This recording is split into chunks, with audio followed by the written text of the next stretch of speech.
Welcome to the Real Triathlon Podcast. I'm your host, Garrick Lowen, here with Nicholas Chase and Jackson Laundry.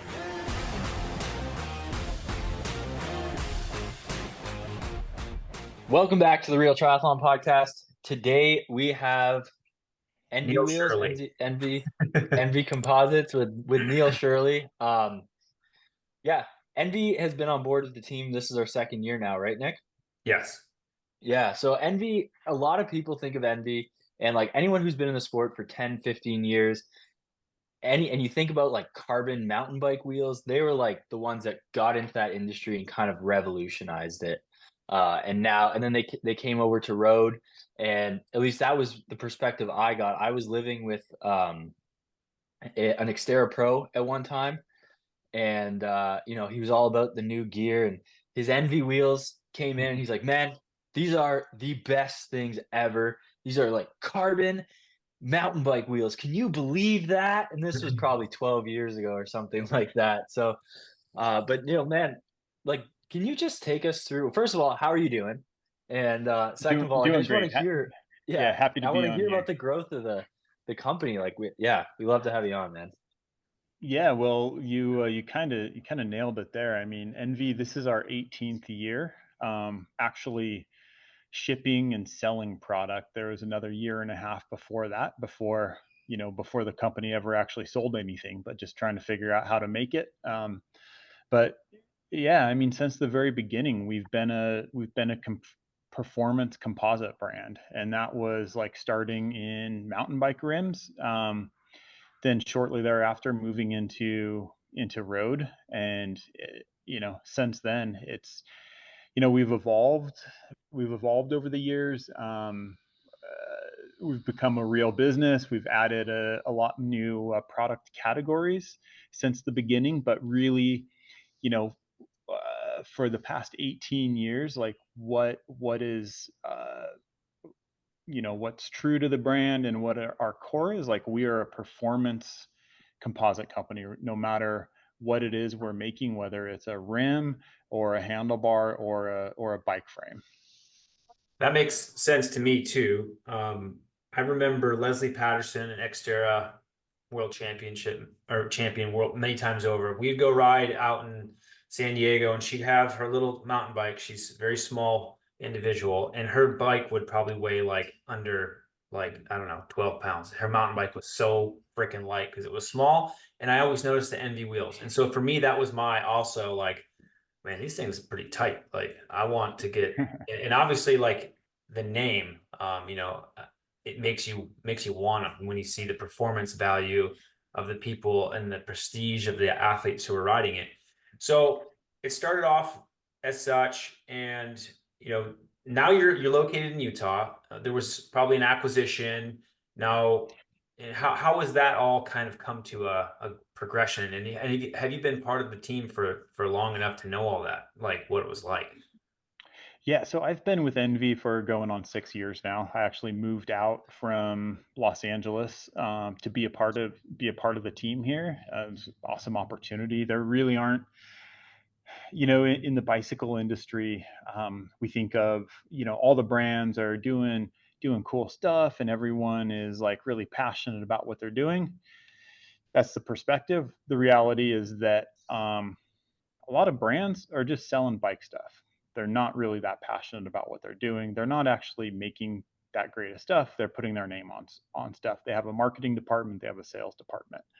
ENVE is one of the very unique brands out there that we are actually manufacturers. We are making stuff, and we make stuff in the building that I'm sitting in right now. In fact, we've had this building 7 years where everything is under one roof, from R&D, prototyping, testing, to full manufacturing. Every single rim with the ENVE name on it comes from Utah. We've never made a rim outside of Ogden, Utah. So going back to the roots of ENVE, we've always been located in Ogden, and we had Amer Sports, who is our current owner.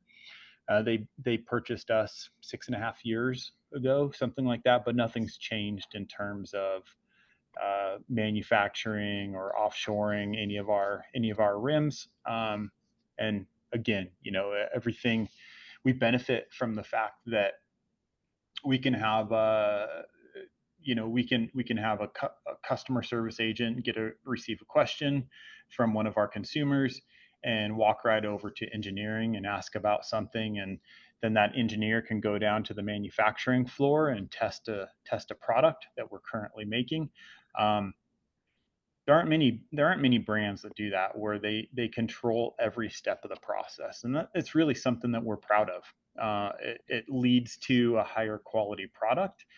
It also allows us to be more nimble in what we're doing, and we can change course and correct course if necessary, or come to market with a new product in a shorter lead time. So it gives us truly an advantage as a company. But also, like, I'm passionate about the 150 employees that I work with, and seeing us actually make stuff, and going down to the factory floor and seeing, you know, a new one-piece handlebar coming out that has Tadej Pogacar's name on it, that's going to go on his Tour de France bike, or to see a new rim that's going to go to Mark and go win an Ironman. So, like, these are really cool things that we get to experience as employees of the company, and that, again, it's really unique. Most companies don't actually make anything. It seems also that ENVE is very invested in the culture of the sport also, not just giving products. I mean, I know a dear friend in town, TJ Eisenhart. He's an artist. He did some really cool, like, graffiti type art for you all. It seems like, as a culture in, cycling is very diverse, obviously. And I think that you all have embraced that really well. You're putting, like, some edginess to what you're doing also. And I really appreciate that. When I think of a brand, it's like, you're not just looking to fit a mold. You're looking to kind of set some molds and develop and push. And I think, to that point, Neil, like, how many engineers do you all have on staff right now? Engineering is actually our largest department. I think we have 12 engineers in the department. And so, yeah, that's really between our R&D and I mean, that's where a lot of expense goes. But that's what separates us and allows us to create a better product. And kind of to your point, like, we speak to a lot of different types of athletes, because we're in triathlon, we're in world tour road racing, we're in gravel, we're in cross country mountain bike, we're in downhill. So it's like, that's a lot of different cycling categories, and a lot of areas where And components, like, and bars, components seat and tubes, all. bikes. Yeah, yeah, Yeah. bikes.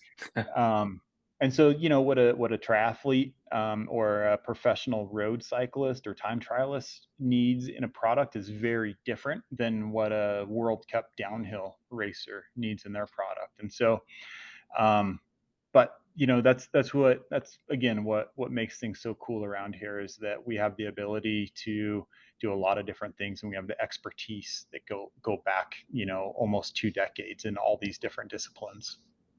I had a question, and I think probably you all get this question a lot, in terms of aerodynamics, wheels. I mean, that is probably one of the more painful topics to always ask about, or to have to be asked about. So there's heaps of wheels out there. There's Yep. tons of different origins, Black Label, people just making them in their garage, it seems like, these days. Now, I understand, I've been riding ENVE wheels for 2 years now, and I obviously understand personally what it feels like when you have a product that is to the standard of what you all create. Now, most people don't get that opportunity because they just don't know. So what do you all really put into developing an aerodynamic, lightweight, lifetime wheel that's not just going to be, breaking on you? Like, how does Yeah. what does that process look like? Yeah, it's a really good question, because a lot of companies will look at a single metric. They'll look at weight, or they'll look at aerodynamics. Um, or there'll be an assumption that there's just a certain depth wheel, and that's going to make it faster because it's deeper. We really take a holistic approach with our development. We call it the real world fast philosophy, and it's essentially, it's looking at stability. Like if you have a 100 millimeter deep, wheel set, but you can't ride it in a crosswind in the aero bars, it's not a faster wheel set in the real world. It might test better in the wind tunnel in just a single, at one yaw. Yeah, But one perfect place. yeah, and that's not what we're doing. We when we're in the wind tunnel, we do a weighted average when we're looking at that, so that when you're out on a course and you're turning, the wind is always swirling. It's never in exactly one direction. So again, those are all things we're looking at. But also beyond aerodynamics, I mean, nowadays the wheels are so good, and we like the low hanging fruit is picked in aerodynamics, but rolling resistance, there's more to be made up in performance and rolling resistance than aerodynamics at this point. And so we're looking at rim width, the volume, the tire that you're using with it, hookless, which also allows you to reduce rolling resistance. So a lot of things that go into a wheel, like a wheel system, making it faster rather than just, uh, again, a single metric based on aerodynamics alone. So rolling resistance has always been something that is baffling to me, because it seems like you pump something up with a high PSI, it's less contact point, it's more rigid. That should technically, in my mind, is just a bro, be like, wow, less rolling resistance. So tell me why Mhm. that's wrong. Well, you would be 100% correct if um, we were racing on all of our races were on a velodrome or a steel drum, something with a perfectly flat surface. So when you look at some rolling resistance data, a lot of times it's deceptive because it's done on a perfectly smooth drum with no imperfections. So in a situation like that, higher pressure, it's going to be faster. But the reality is that we're not racing on a velodrome.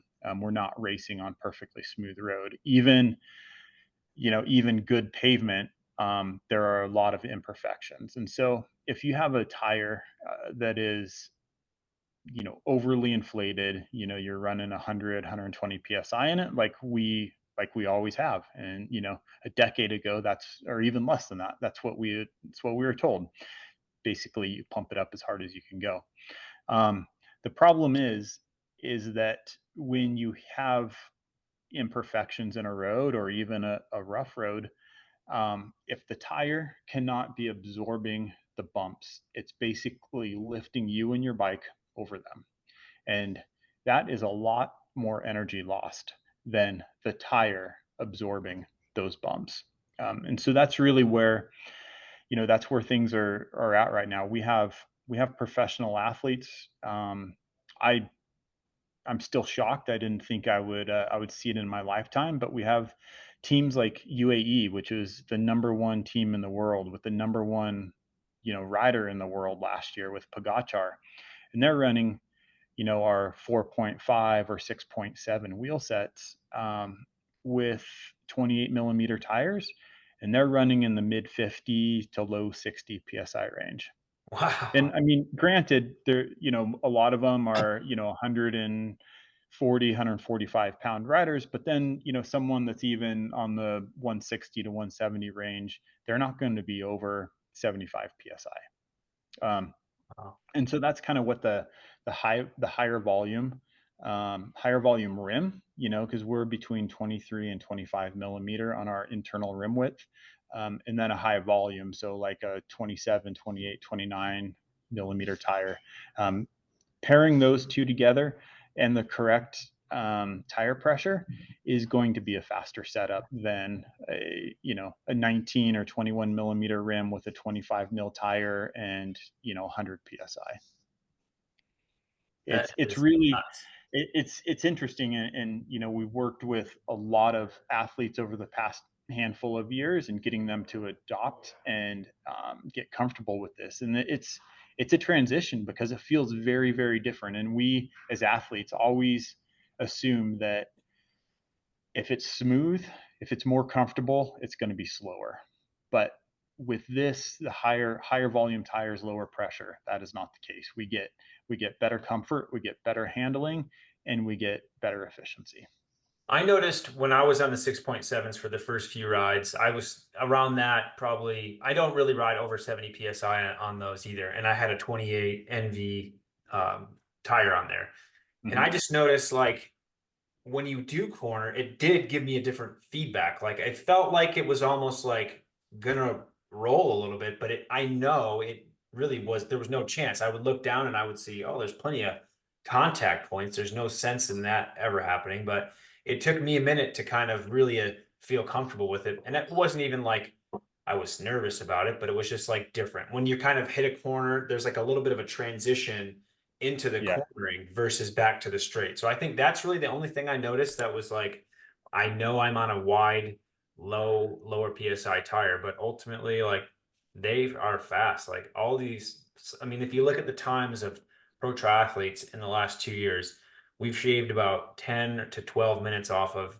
the fastest race times back in 2021, 2020. Like it's crazy how fast. And I think the rolling resistance aspect of it, that's probably where we're getting a lot more benefit, more than just aerodynamics, as you made a really great point. Yeah, for sure. It's interesting. We went, we have our 7.8 wheels still currently in the line, but they haven't received like a rim shape update in a number of years. And we were going to do an update with those when we were developing the 6.7. And when we started testing both wheel sets, we realized that even the 6.7s at a shallower depth and a lighter weight were actually faster than the 7.8 because of the because of the new rim shaping, the width of them. It's just these updated designs, and that's where I go back to like don't get caught up on just looking at the number of the rim depth and having an assumption that one is faster than the other. There's a lot more that goes into it now. And tire compounds, I'm sure, are rapidly Yep. evolving with the industry, probably more than anything. Yeah, I mean that's one of the things that has really advanced a lot is the tubeless technology, and so now we have really good tubeless tires from Continental, from Vittoria, from Schwalbe, from ENVE, all these options out there that are really a fast setup. Sweet. I think that kind of covers most of my wheel questions. Garrick, are you on the wheel bandwagon? You want to ask some questions? Yeah, no, that just I have like this anxiety about running lower than 70 psi. I think it's because at one time it was like you had to ride 120 and everyone told you 120, crank it up to 120. I've been like slowly weaning myself down, but that gave me some confidence. Maybe I'll try like 60 now. What are you running Yeah. the gravel tires at, man? Probably like 30. Oh yeah, the gravel tires I run at like 40 to 50. I don't even pump them up half the time. I think on the ENVE tire, or maybe not the tire because you guys don't have gravel, but and some of them, I think the Schwalbe All Road or whatever, it says don't pump it up over 40 psi or whatever on a hookless. And I did that once, and it literally just popped right off. So Yeah. I mean, I'm running like 25 psi in my gravel setup. Like, yeah, again, you have to embrace like there's obviously a point where you go too low on the road or gravel, but it's typically lower than you would think, and you still obviously the performance in gravel you're looking for different things. It's traction. On the road you're looking more for rolling efficiency, but still like you can go lower than you really think and still achieve that efficiency. And same with the gravel tires, like 50 psi unless it's a 32 millimeter tire is like way too much. absolutely. Yeah. I think gravel is something that is like kind of emerging, but now it was emerging and now it's super popular. I know you guys sponsor a few guys that are on like the Lifetime series, like Alex Vermeulen and that. So Yeah. how have you guys worked with those guys to develop your gravel technology? Yeah. That's where it gets really fun because like someone like Alexi is on an ENVE Mog frame, wheels, cockpit, everything, and that's where we can really dial in and find out the truly the fastest setup because we control everything. So he's on it, every wheel set from the G23, which is like our shallowest depth, lightweight but super compliant wheels. So if it's a really nasty, chunky course like the Lifetime Grand Prix finale in the Big Sugar in Bentonville last year, he ran G23s. But then all the way to like our 4.5s at Unbound, so a course where or SBT, where he's averaging 24 miles an hour for 130 miles off road. It's basically like a road race setup. You have the aero handlebar, you have the super fast wheel set. So it's really nice to have kind of this full product assortment available to an athlete, and it creates a huge advantage for someone like him to be able to have, you know, 3 or 4 wheel choices, a couple different handlebar choices, and a couple bike choices that he really allows him to dial in for the right course. The reality is, like, most customers that are paying for their equipment, they're not going to have all that equipment at their disposal, but it allows us to take that feedback from him and continue making like the products that are, again, like the highest performance and that our customers are going, it's going to benefit them. Yeah. So if there was a triathlete who was looking to do like Unbound and say they have a set of 4.5, I did see Lexi was riding. I wasn't sure if it was 6.7s or the 4.5. I was going to ask you, but brought that up. So say they want to take the 4.5s off their bike, and they can transfer that over to their gravel bike and change the tires. Yeah, for sure. I mean, the SES line is, it's a road line. There's only one wheel that we say is not cannot be used on gravel, and that's the 2.3. Just because it's the shallow, it's very light, it's very purpose built for climbing. But the 3.4, we sell a lot of 3.4 wheels that go on gravel bikes.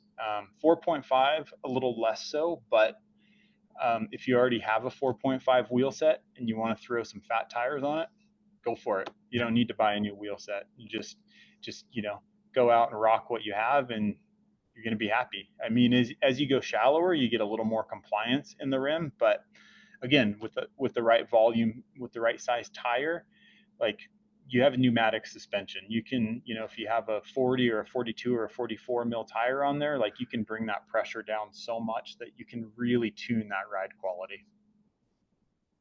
That's so cool. I think That's awesome. the wheels alone, Neil, you all obviously have, the pedigree of being the best of the best in the industry. And now you're making bikes. You've got the Melee, the custom, and then you've got the mother of gravel. So how are those systems really kind of like, are they something you guys really are glad you did? Or is it like, wow, this was a ton of work?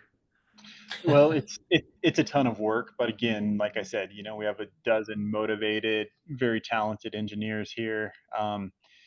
You got a good marketing team. Like, we're always looking forward to new projects and ways to show our expertise. And ENVE is not a company that just wants to fill a catalog with products.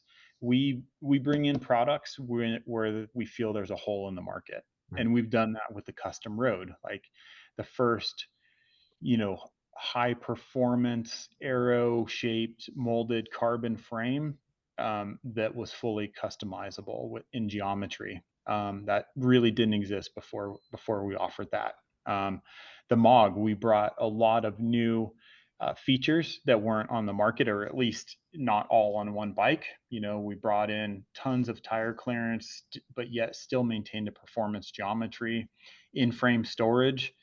So, stuff the triathletes love and use all the time. But for for cyclists, it's still kind of a newer concept, especially how you do it in a really clean aesthetic, and something that is, durable latch and all that. And so again, we achieved it with the MOG.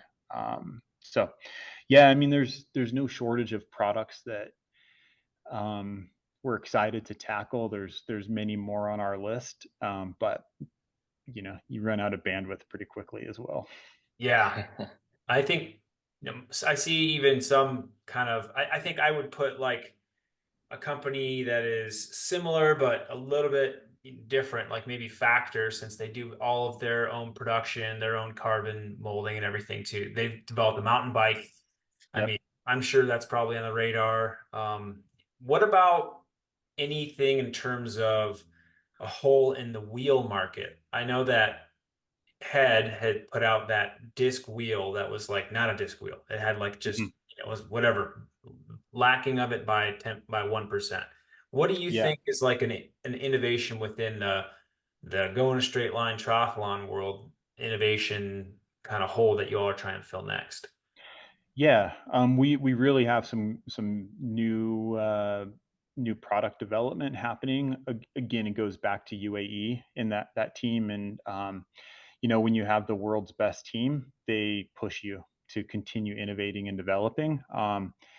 Even if you have the best product out there, they're always going to be pushing you and asking you for something better. That's just kind of how it works, and that's why you join these partnerships, not just for the marketing lift, but so that we can be pushing what we're capable of. And next week, the UAE tour begins, and we'll have a couple new products on the UAE team in the race.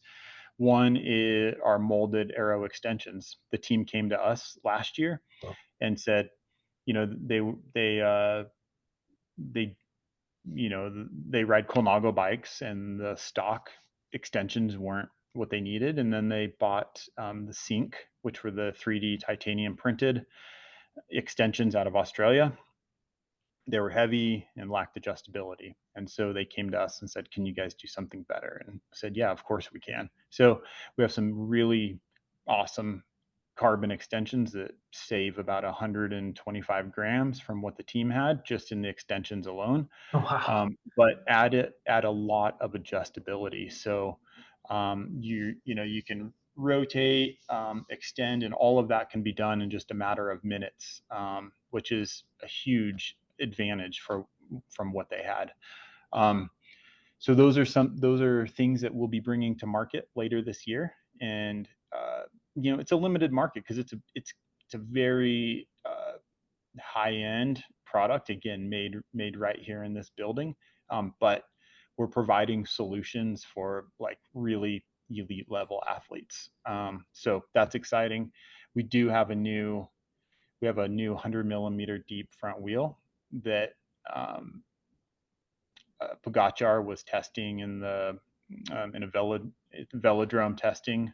He's already done 2 rounds of testing in Valencia, Spain. And it kind of goes back to what I was saying. It's like it's not just aerodynamically faster than what they had in the past. It's rolling resistance, and it's also superior handling, because that's a really deep wheel. When you're going high speeds on a technical course, you need handling is an important factor. And so we kind of met all that criteria, and so we'll have a couple of those wheels under the team, and then you'll see much more of it. Those are the things that I get stoked about, because I love it when we can use our professional athletes and truly create products that are next level. And because we're making things here, we can do it in a timeline that just other companies can't even dream of. Garrett, that was your cue. Oh, that was my cue. Okay, Neil, what's your FTP? I'm just kidding. Come on, Neil. Oh man. Do you guys all do like ENVE kind of like shop rides? Oh yeah, Yeah. we do the lunch ride. So it varies, this time of the year. If it's not snowing and it's not 25 degrees, we'll get 6 to 10 people out on a weekday. During the summer, spring, summer, fall, we'll get up to 20 riders, and we'll go rip each other's legs off for an hour, and then go back and try and focus in your next meeting. That's awesome. I'm trying to get a group ride going at work too, but I'm the only guy that rides, so it doesn't Yeah, work. that makes it difficult. Where do you all prefer to do your aero testing? Is it velodrome or is it wind tunnel? So as a company, we do mostly wind tunnel testing. So and we go to the UK, and that's where we've done all of our testing, and so we get consistent data. So we always know we're comparing apples to apples. It can be the same product, but if you go to a different wind tunnel, you're going to get different data. So we can at least keep it consistent. And then we utilize our team. So like UAE, they'll do some wind tunnel testing with us at our same wind tunnel, but then they'll also do velodrome track testing in Spain. So with the difference is when wind tunnel testing, you're obviously only able to see aerodynamics, but with track testing, you see just overall what's faster, and so it's weight, it's rolling resistance, and it's aerodynamics all. So you kind of get a truer sense of real world speed versus just aerodynamics. Now, I remember last year you were over at the tour with the team, and how is that immersion for you going in and seeing all these? Is it stressful because you're like, oh my, this is all on us right here, and wheels are the only thing connecting these riders between the earth and their bike? It's a big deal. How does that feel? Yeah, I mean, it's truly a lot of pressure. And you can, as a huge cycling fan, I love watching the races and being a part of it. But yeah, it's always in your mind, like, if they break a spoke or something happens, like it comes down to you. But fortunately, we're going into year 2 with UAE, and we had a world tour team, Dimension Data, prior to that. So really through all those learnings, we're able to make products that hold up to the highest performing athletes. We had 4 Tour de France stage wins this year, 2nd overall, 3rd overall, best young rider jersey, all of that. So yeah, it can be a little nail biting, but the stress of like a wheel just breaking randomly, I think don't have to worry about that No, stuff happening. not the random stuff. It's obviously you're just cheering for the guys. You don't want them to have a flat tire or miss the move or have a bad day. Yeah. How demanding are those teams for, like, how quick do they need stuff? How often do they need new equipment during the tour? Stuff like that. Yeah, so I mean, it's all like that planning, kind of what I was doing from October through January, and ensuring that we know what the product needs are going to be. Spending time with them in their training camps over in Europe. So then you're working with the riders, you're working with the team directors, and you're working with the mechanics to ensure that there are no surprises, and they're all very clear on the product. We as ENVE, we're clear on if there are any issues that are popping up, and so that we can be on top of it and address it, so that it never becomes something critical on race day, or you show up at the tour and things aren't right. Like, I'd say overall, it's the team camps are great because everyone's super low key, and it's very low stress environment. So you actually get time with the riders, and you get to talk about stuff. You show up at the start of the Tour de France, and it's pretty high stress. Like, it is, as it is the biggest race of the year and what they focus the entire year around. So that's where things really need to be dialed. It's not the time to be making changes or second guessing anything. So there's a lot of prep that goes into that. So I know just firsthand, I think it was like Team BMC may have almost like bankrupted Pro Zooming because they were so demanding. They were just throwing away kits left and right. They weren't really sticking to their allotments, and they were just, wanting more and more and more. So when it comes to taking care of the massive machine of a world tour team, well, how many? I mean, I'm sure there's specifics you can't give out, but like roughly how many bikes, how many wheels, how much stuff are you guys sending over to a team? Because I mean, I know their rosters pretty well, it's like 15 something riders or something like that with the reserves and everything. What do you guys have to send? Yeah, so a world tour team has between, I'd say most on average, probably 27 to 30 riders. Nice. So it's a big roster. Um, and then most of those riders have 4 bikes each. So you start doing the math, and it's a lot of product. Yeah. There's no doubt about it. It's a massive investment just from the product side alone. And that was something that we had to weigh this year. UAE is the best team out there, but they're not on ENVE bikes. They're on ENVE wheels and handlebars. So for 2024, we had the opportunity to work with Team Total Energies in France on 100% ENVE complete bike. So ENVE Melee frame, ENVE wheels, handlebars, all the way down to the bar tape. So really awesome opportunity for us as like a young bike brand, and really wanting to market ourselves as a bike brand, but to get that R&D feedback from top professionals racing the Tour de France. And we'll learn so much and continue being able to develop our frames, just as we've utilized these pro teams to develop our handlebars and wheels. So that's something we're going to have. In the Tour de France, there's only 22 teams total in the whole tour, and we're going to have 2 teams all on ENVE. So that's a really exciting thing for me to be a part of, and like everyone here at ENVE. That is so much work, man. No wonder you're hard to get a hold of. Oh man. Well, Neil, I think we've kind of gone through everything that I really had on my docket. I think anything else that you can shed light on that you're all looking to do would be great in terms of future expectations of what ENVE can deliver. Always come to the table with, I mean, gravel, try, Yeah. downhill. I mean, you've got it all. So what else can we Yeah, expect?